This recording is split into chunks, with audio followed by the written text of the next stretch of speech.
How to set privacy settings on Truecaller for maximum control.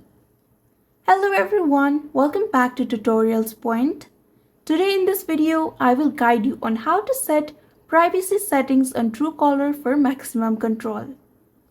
So now let's get started. First of all, open the Truecaller application on your device.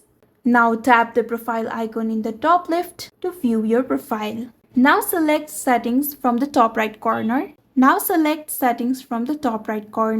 And now navigate to Privacy Center. In here, choose who can see your profile and phone number. Options include everyone, your contacts, or only you. Disable Allow others to find me to stop others from finding your Truecaller profile through their contacts. You can also choose whether to enable or disable spam reporting for calls and messages.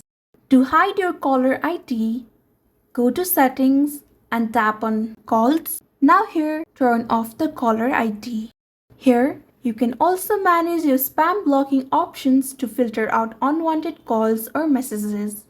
By adjusting these privacy settings, you take full control over who sees your information and how Truecaller uses your data. I hope you found this video helpful. Don't forget to like, share and subscribe to our channel. Thank you so much for watching. See you in the next one.